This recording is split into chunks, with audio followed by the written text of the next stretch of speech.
ഇസയല്ലേ? അതെ സാർ. ഇസ ഉഴപ്പൻ മട്ടിൽ പറഞ്ഞുകൊണ്ട് അയാൾക്കൊപ്പം നടന്നു. എൻ്റെ പേര് അസ്ലം സാലിഹ്. ഇവിടെ അടുത്താണ് വീടൊക്കെ. എൻ്റെ സബ്ജക്റ്റ് ഇംഗ്ലീഷാണ്. ഇസ മനസ്സിലോ എന്ന് പറഞ്ഞു. കുട്ടി ഇവിടെ എവിടെയാണ് താമസം? സ്റ്റേ ചെയ്യാൻ ഹോസ്റ്റൽ വല്ലതും നോക്കുന്നുണ്ടോ? അല്ല, കൂടെ വന്നത് ബ്രദറാണോ? പുള്ളി എന്ത് ചെയ്യുന്നു? ഇസ ഒന്നും മിണ്ടാതെ ആദ്യം അയാളെ ഒന്ന് മിഴിച്ചു നോക്കി. പിന്നെ അയാളുടെ ചോദ്യങ്ങൾക്ക് ഓരോന്നിനും മറുപടി പറഞ്ഞു തുടങ്ങി. ബ്രദറല്ല സർ, ഹസ്ബൻഡാണ്. റിയലി? അതെ സർ, 2 ആഴ്ച മുന്നേ ആയിരുന്നു കല്യാണം. എൻ്റെ വീട് കൊല്ലം. ആളിവിടെ ബേപ്പൂരുള്ളതാണ്. PVS ഹോസ്പിറ്റലിലെ സർജനാണ്. ഓ, ഡോക്ടറാണല്ലേ? എന്തായാലും കഷ്ടമായി പോയി ഇത്ര പെട്ടെന്ന്. ഇനി പറഞ്ഞിട്ട് കാര്യമില്ല. ദേ, ഇതാണ് നിങ്ങളുടെ ബാച്ച്. ഇവിടെ ഇപ്പോൾ ആരും ക്ലാസ് എടുക്കാനില്ലെന്ന് തോന്നുന്നു. ഇസ വേണമെങ്കിൽ എല്ലാവരെയും ഒന്ന് പരിചയപ്പെട്ടോളൂ. അയാൾ പറഞ്ഞത് വെച്ച് ഇസ കുറച്ചു പേരെയൊക്കെ പരിചയപ്പെട്ട ശേഷം തിരികെ ആദിയുടെ അടുത്തേക്ക് ചെന്നു. പ്രിൻസിപ്പൽ സ്നേഹത്തോടെ കൊടുത്ത ആശംസയും വാങ്ങി തിരികെ ഒരു ചിരിയും ചിരിച്ച് 2 പേരും തിരികെ പോന്നു. ഇസമ്മ, ഇനി നമുക്ക് ഫുഡ് കഴിച്ചിട്ട് ബീച്ച് വരെ ഒന്ന് പോകാം. കടാപ്പുറത്ത് പോകാമെന്ന് കേട്ടപ്പോൾ ഇസമ്മയുടെ മനസ്സിൽ ലഡു ബോംബ് പൊട്ടിയെങ്കിലും അവൾ വലിയ താല്പര്യമില്ലാത്തതുപോലെയാണ് ഇരുന്നത്.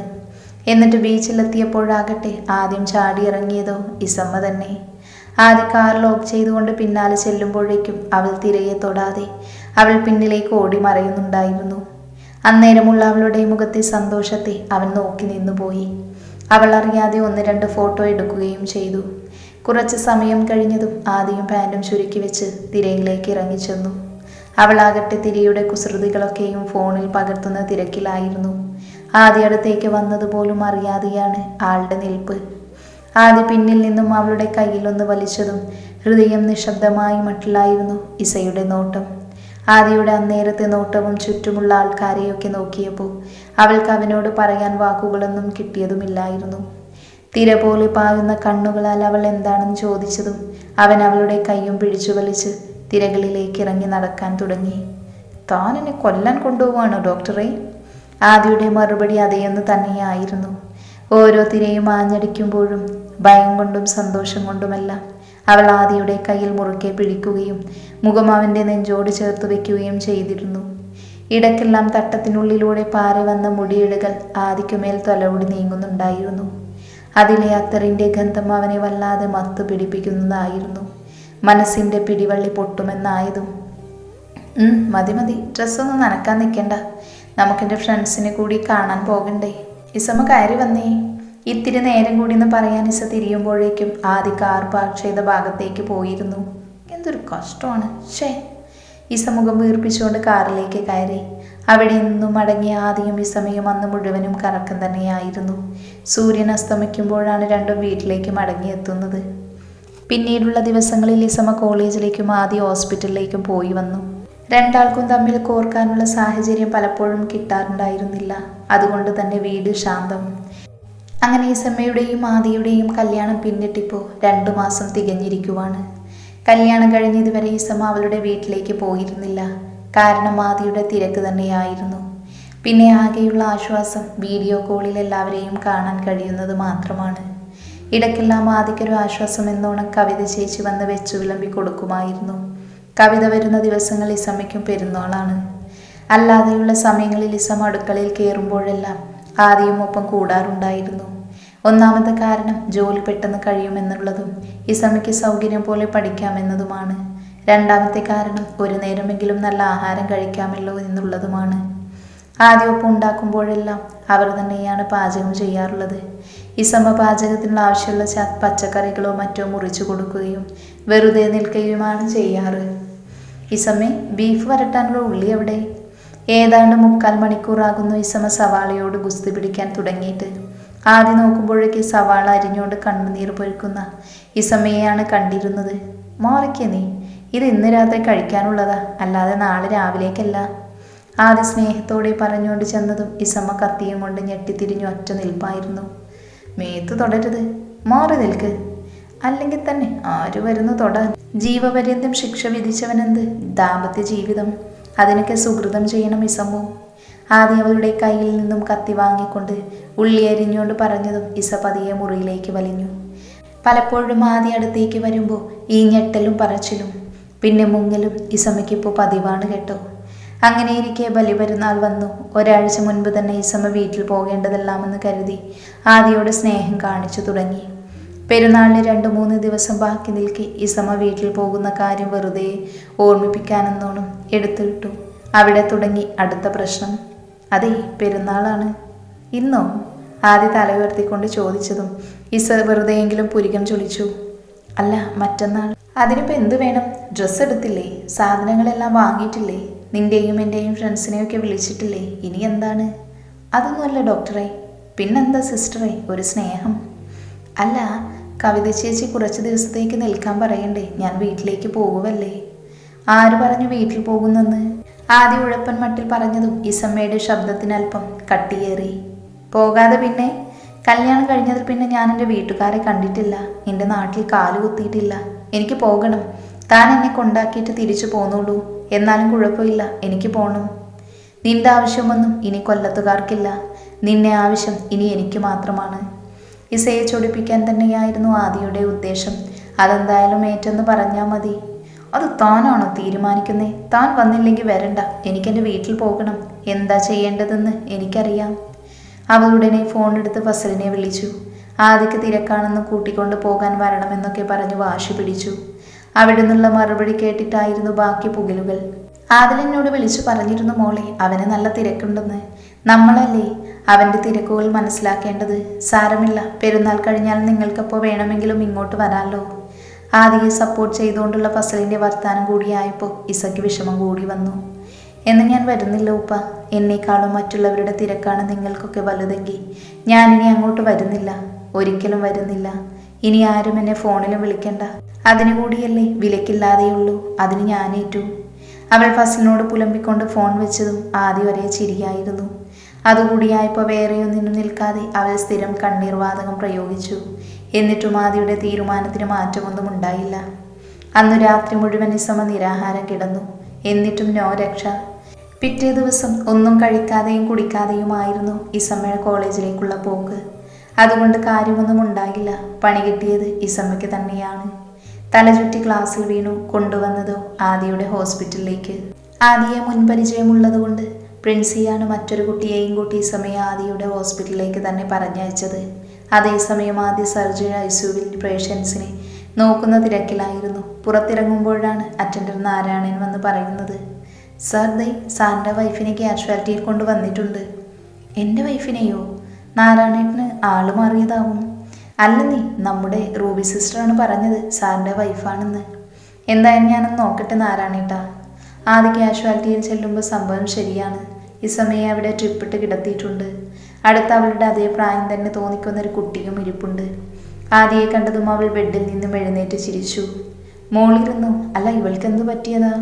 ചോദ്യത്തിനിടെ ആദ്യ താടിയിൽ വിരലോടിച്ചു. ക്ലാസ്സിൽ നിന്ന് തലചുറ്റി വീണതാ. പ്രിൻസിയാണ് ഞങ്ങൾ ഇങ്ങോട്ടേക്ക് അയച്ചത്. എന്തെങ്കിലും കുഴപ്പമുണ്ടോ സാർ ഇവൾക്ക്? ഒരു കുഴപ്പമില്ലെന്ന് കൈ കാണിച്ച ശേഷം ആദ്യ വെറുതെ അവളുടെ ഫയലെടുത്ത് മറിച്ചു നോക്കി. ഷടാ. റൂബി, ആരാ ഡ്യൂട്ടിയിലുള്ളത്? Jennifer മാഡമാണ് doctor. മറുതലക്കിൽ നിന്നും നഴ്സ് വിളിച്ചു പറഞ്ഞു. ഇങ്ങ് വരാൻ പറഞ്ഞേ. എന്ത് സർ, എന്തെങ്കിലും? ഒപ്പുണ്ടായിരുന്ന കുട്ടി ആവലാതിയോടെ ചോദിച്ചതും ആദ്യ വീണ്ടും ചിരിച്ചു. മോള് സാറെന്നൊന്നും വിളിക്കണ്ട. ഈ കിടക്കുന്നതിൻ്റെ പ്രായമല്ലേ ഉള്ളൂ നിനക്ക്. ഏട്ടാന്ന് വിളിച്ചാൽ മതി. ആദ്യ ഫയൽ മടക്കിക്കൊണ്ട് ഇസയുടെ വിരൽ തുമ്പിൽ തഴുകിക്കൊണ്ടിരുന്നു. അപ്പോഴേക്കും ഇസയെ നോക്കിയ ഡോക്ടർ ജെനീഫർ വന്നു. ഈ ടെസ്റ്റൊക്കെ എഴുതാൻ നിന്നോട് ആര് പറഞ്ഞു? ഇതൊന്നും എഴുതാതെ നിനക്കൊരാളുടെ കണ്ടീഷൻ മനസ്സിലാക്കാൻ അറിയില്ല പെണ്ണെ അച്ചായത്തി. അത് ഡോക്ടർ, ഈ കുട്ടിയൊരു സംശയം പറഞ്ഞപ്പോൾ ടെസ്റ്റിനെടുത്തേ ഉള്ളൂ. ആദ്യം ചിരിച്ചുകൊണ്ട് ഫയൽ മടക്കി റൂബിയുടെ കയ്യിൽ കൊടുത്തുകൊണ്ട് ജെനീഫറിനോടും റൂബിയോടും പൊയ്ക്കോളാൻ പറഞ്ഞു. ശരി ശരി പൊയ്ക്കോ. എടി പൊട്ടാസേ, നിനക്കാണ് ഇവൾ പ്രഗ്നൻ്റ് ആണെന്ന് സംശയം? അതേട്ടാ, കല്യാണമൊക്കെ കഴിഞ്ഞ കുട്ടിയല്ലേ. തലചുറ്റി വീണപ്പോൾ ഞാൻ കരുതി. വെറുതെ സംശയം പറഞ്ഞെന്നുള്ളൂ. ആദ്യം മൂളിക്കൊണ്ട് ചിരി കൺട്രോൾ ചെയ്യാൻ നന്നേ പാടുപെടുന്നുണ്ടായിരുന്നു. എന്നാൽ മോളി കോളേജിലേക്ക് പോയിക്കോ. ഇത് അതൊന്നുമല്ല. ഇവൾ ഇന്നലെ ചെറിയൊരു നിരാഹാര സമയത്തിലായിരുന്നു. ഞാൻ കരുതി രാവിലെയെങ്കിലും സമരം അവസാനിപ്പിച്ച് കാണുമെന്ന്. BP കുറഞ്ഞതാ, വേറെ പ്രശ്നമൊന്നുമില്ല. മോൾ പോകാൻ നോക്ക്. ആദ്യം നാരായണനോട് പറഞ്ഞ് ആ കുട്ടിയെ കോളേജിലേക്ക് അയക്കാനുള്ള വണ്ടി അറേഞ്ച് ചെയ്തു. കുറച്ച് സമയം ആദ്യം ഇസമ്മക്കരികിൽ തന്നെ ഉണ്ടായിരുന്നു. പിന്നെ റൂബിയെ പറഞ്ഞേൽപ്പിച്ച ശേഷം അവൻ്റെ ക്യാബിനിൽ പോയിരുന്നു. ഡോക്ടർ, വൈഫ് എണീറ്റു. ആണോ? എങ്കിൽ റൂബി ഒരു കാര്യം ചെയ്യ്, ക്യാൻറ്റീനിൽ നിന്ന് കഞ്ഞി വല്ലതും വാങ്ങിക്കൊടുക്ക്. ഞാനിത് കൂടി കഴിഞ്ഞ് വന്നേക്കാം. ആദ്യ റൂബിയോട് പറഞ്ഞ ശേഷം അവസാനത്തെ പേഷ്യൻറ്റിനെ നോക്കി OP അവസാനിപ്പിച്ച് ഇസം അരികിലേക്ക് ചെന്നു. ആദ്യം കണ്ട മാത്രയിൽ തന്നെ അവൾ മുഖം തിരിച്ചു കളഞ്ഞു. ആഹാ, എന്താ ഇസമോൾ ഇവിടെ? ഇക്കാനെ കാണാൻ വന്നതാണോ? കിടന്നു വരാതെ നടന്നു വന്നാൽ പോരായിരുന്നോ? ദേ ആൾക്കാർ നിൽക്കുന്നു, എന്നെ കൊണ്ട് പറയിപ്പിക്കരുത്. എഴുന്നേറ്റ് പോടോ എൻ്റെ അടുത്തുനിന്ന്. ബെഡിൽ നിന്നും എണീറ്റിരുന്നു കൊണ്ട് ഇസമ കലിപ്പായതും ആദ്യം അവളുടെ നീടിലിട്ടിരുന്ന കയ്യിൽ കയറി ഒറ്റ പിടിക്കലായിരുന്നു. ക്ഷണനേരം കൊണ്ട് ഇസമ്മയുടെ കണ്ണിൽ നിന്ന് പൊന്നീച്ച പാറി. എൻ്റെ ഉമ്മ, വിട് വിട് ആദി പ്ലീസ്. ഇനി ഇങ്ങനെ വിളച്ചിലെടുക്കുമോ എന്നോട്? ഇല്ല, എൻ്റെ കൈ വേദനിക്കുന്നു, വിട്. ദേ ഡോക്ടർ, കഞ്ഞി വാങ്ങിയിട്ടുണ്ട്, എക്സ്ട്രാ ഉപ്പും അച്ചാറും ഒക്കെ വെച്ചിട്ടുണ്ട്. Okay, thank you Ruby. താൻ കുറച്ച് കോട്ടണിങ് എടുക്കുമോ? ഇപ്പോൾ തരാം ഡോക്ടർ. അവൾ പഞ്ഞിയും എടുത്ത് പെട്ടെന്ന് തന്നെ ആദിയുടെ അടുത്ത് വന്നു. എന്തു പറ്റിയതാ ഡോക്ടർ? കൈ എവിടെയെങ്കിലും തട്ടിയോ? എൻ്റെ ഡ്രസ്സിലൊന്ന് കുടുങ്ങിയതാ. ഇനിയിപ്പോൾ ഇതിൻ്റെ ആവശ്യമില്ലല്ലോ, മാറ്റിയേക്കാം. പതുക്കെ. ഇസ വേദന കടിച്ചു പിടിച്ചു പറഞ്ഞതും ആദ്യം അവളെ ഒന്ന് നോക്കി. ഇതിലും പതിയെ എനിക്കറിയില്ല. റൂബി, താൻ മാറ്റിക്കൊടുക്ക്. ആദ്യം എണീക്കാൻ ഒരുങ്ങിയതും അവൾ ആദ്യം തന്നെ നീഡിൽ മാറ്റിക്കൊടുത്താൽ മതിയെന്ന് പറഞ്ഞ് കണ്ണടച്ചിരുന്നു. എങ്കിൽ പിന്നെ മിണ്ടാതിരിക്ക്. ആദ്യം ഇസയെ നോക്കി പറഞ്ഞുകൊണ്ട് നീഡിൽ റിമൂവ് ചെയ്തു. ഇനി ഇതെടുത്ത് കഴിച്ചിട്ട് ഇവിടെ ഇരുന്നു, ഞാൻ പോയിട്ട് ഇപ്പോൾ വരാം. പുറത്തേക്ക് ഇറങ്ങിയ ആദ്യം തിരികെ വന്ന് ഇസയും കൂട്ടി വീട്ടിലേക്ക് പോയി. രാത്രി ആദ്യം ഉറങ്ങുന്ന സമയത്തും ഇസമ കണ്ണിൽ എണ്ണ ഒഴിച്ചിരുന്ന് നോട്ട്സുകൾ തയ്യാറാക്കുമായിരുന്നു. ബാക്കിയുള്ളവർ ഇവിടെ ഉറക്കം കളഞ്ഞിരിക്കുമ്പോൾ പോത്തുപോലെ കിടന്നുറങ്ങുന്നത് കണ്ടില്ലേ ശാപം. ഉറക്കി കിടത്തുന്നുണ്ട് തന്നെ ഞാൻ. താൻ എൻ്റെ കൈ വേദനിപ്പിക്കും അല്ലടോ. ഉറങ്ങുന്നത് എനിക്കൊന്ന് കാണണം. നോട്ട്സ് എല്ലാം അടക്കി വെച്ചവൾ റൂമിലെ TV ഓൺ ചെയ്ത് ബെഡിൽ ചെന്നിരുന്നു. റിമോട്ട് എടുത്ത് തുരുതുര ചാനൽ മാറ്റുന്നതിന് അവൾ TVയുടെ വോളിയം കൂട്ടിയിരുന്നു. ഉച്ചത്തിലുള്ള TVയുടെ ശബ്ദം കേട്ടതും ആദ്യം ഉറക്കച്ചടവോടെ റിമോട്ടിനായി ബെഡിലൊന്ന് പരതി.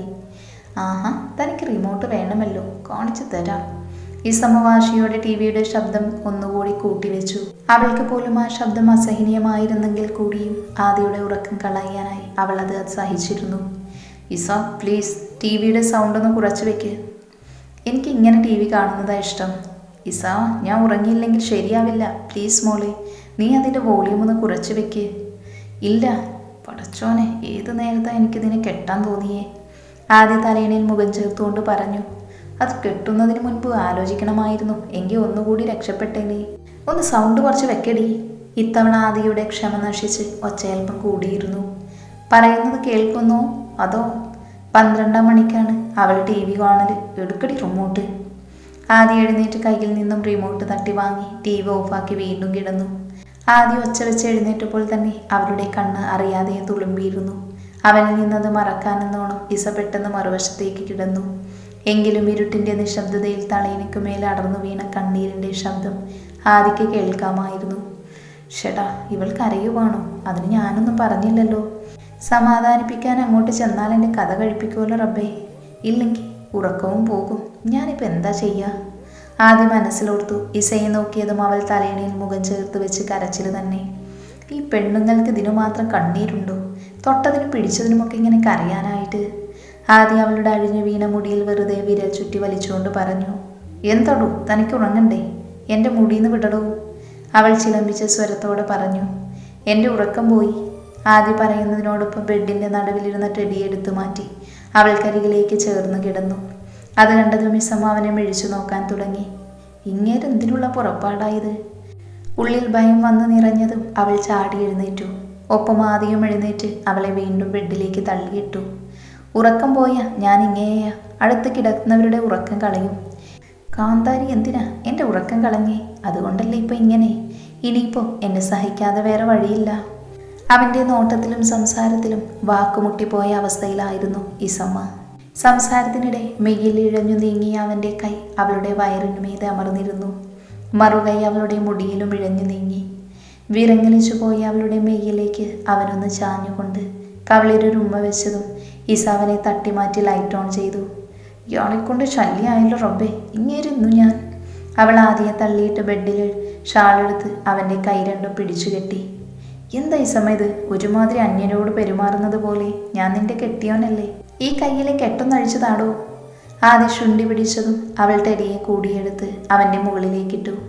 തനിക്കെന്നെ കാണുമ്പോൾ ഇങ്ങനെ പലതും തോന്നും എന്ന് കരുതി ഞാൻ എന്നെ സൂക്ഷിക്കണമല്ലോ. തൻ്റെ കൈ എന്നെ കാണുമ്പോൾ അടങ്ങിയിരിക്കൂല. അതുകൊണ്ട് വിളച്ചിലെടുത്താൽ ഇതായിരിക്കും സ്തുതി. ഇനി താൻ കിടന്നുറങ്ങുകയോ തലകുത്തി മറയുകയോ എന്തു വേണമെങ്കിലും ചെയ്യ്. അല്ല, ഇനി കാലങ്ങാനും എടുത്ത് എൻ്റെ മേലെയിടാൻ ഉദ്ദേശമുണ്ടെങ്കിൽ തൻ്റെ കൈയും കാലും പിടിച്ചത് കെട്ടിയിട്ട് ഞാൻ പോയി സെറ്റിയിൽ കിടക്കും. അയ്യോ വേണ്ടായേ, അടിയൻ അടങ്ങി ഒതുങ്ങി ഈ മൂലയ്ക്ക് കിടന്നോളാം. നീ എൻ്റെ അടുത്തെങ്കിലും ഉണ്ടാവുമല്ലോ, അത് മതി. ആദ്യം അത് പറഞ്ഞ് കണ്ണടച്ചതും ഇസ വന്ന് മറുഭാഗത്ത് കിടന്നു.